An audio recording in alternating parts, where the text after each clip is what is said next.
चलो स्टूडेंट, हम आज डिसोल्यूशन ऑफ पार्टनरशिप फर्म के बारे में बात करते हैं, जो पार्ट 1 में चैप्टर नंबर 7 में आता है। इसके अंदर आपको मेन चीज़ याद रखनी है, आपको रियलाइजेशन अकाउंट याद रखना है। जैसे कि कोई भी पार्टनरशिप फर्म जो होती है उसको हम वाइंड अप करते हैं, तो उसकी जितनी भी एसेट का डेबिट बैलेंस होता है वो रियलाइजेशन में क्लोज करके आपको उसको रियलाइजेशन के अकाउंट में डेबिट साइड पे लाना है, यानी कि यहाँ पे सन्ड्री एसेट्स आएगा।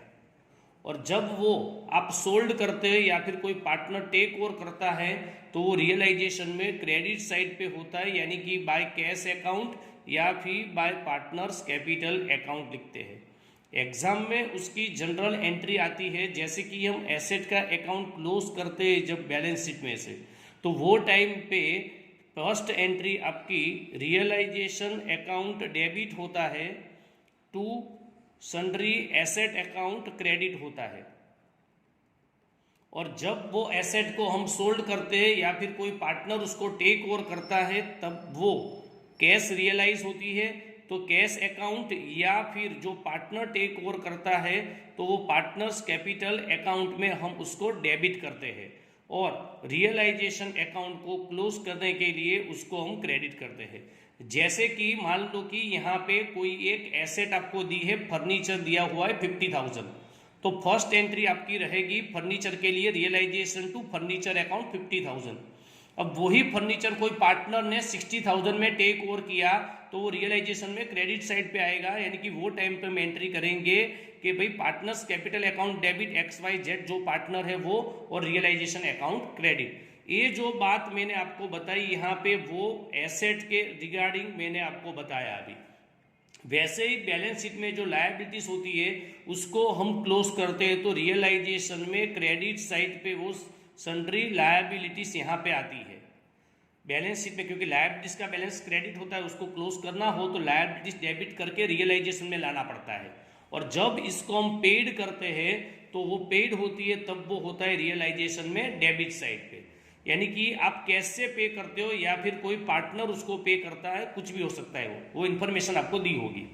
तो लायबिलिटीज के लिए पहले आपको एंट्री जो है वो sundry liabilities account debit to realization account credit करना है। और जब वो लायबिलिटीज को हम पेड करते हैं तब रियलाइजेशन अकाउंट डेबिट होता है टू कैश में पेड करते तो कैश लिखते हैं, या फिर पार्टनर पे करता है तो पार्टनर्स कैपिटल अकाउंट में उसको लिखते हैं, यानी कि ये अपनी लायबिलिटीज के लिए ये एंट्री होगी। एग्जाम में वैसे आपको 3 ट्रांजेक्शन आते हैं, 3-3 मार्क्स का 2 सम होगा, यानी कि 6 मार्क्स का क्वेश्चन सेक्शन सी में रहेगा ये। इसके लिए आपको ट्रू फॉल्स भी वहां पे आ सकते हैं। और आगे आपको मान लो कि ए जब डिसोल्यूशन का एक्सपेंस दिया होता है तो वो एक्सपेंस यहाँ पे डेबिट साइड पे आता है, यानी कि उसकी एंट्री एक्सपेंस के लिए जो होगी वो रियलाइजेशन अकाउंट डेबिट होता है to cash bank account credit होता है, या फिर पार्टनर पे करता है तो वो पार्टनर्स के कैपिटल में अकाउंट में चला जाता है। अभी हम एक लायबिलिटीज का एग्जांपल देखते हैं, जैसे कि बैलेंस शीट में आपको लायबिलिटीज दी हुई थी 30,000, तो यहाँ पे लायबिलिटीज 30,000 लिखी हुई है, तो उसकी फर्स्ट एंट्री होगी सन्ड्री लायबिलिटीज अकाउंट डेबिट, यानी कि क्रेडिटर्स है तो क्रेडिटर्स अकाउंट डेबिट, बिल्स है, लोन है, कुछ भी हो तो वो लायबिलिटीज अकाउंट डेबिट करके रियलाइजेशन को क्रेडिट करना है। और जब वो लायबिलिटीज को हम पे करते हैं तो realization account debit to cash, या फिर आपको ऐसा बोला है कि भाई कोई पार्टनर पे कर रहा है तो रियलाइजेशन अकाउंट डेबिट टू वो पार्टनर का नाम जो है वो उस पर कैपिटल में आपको क्रेडिट कर रहा है।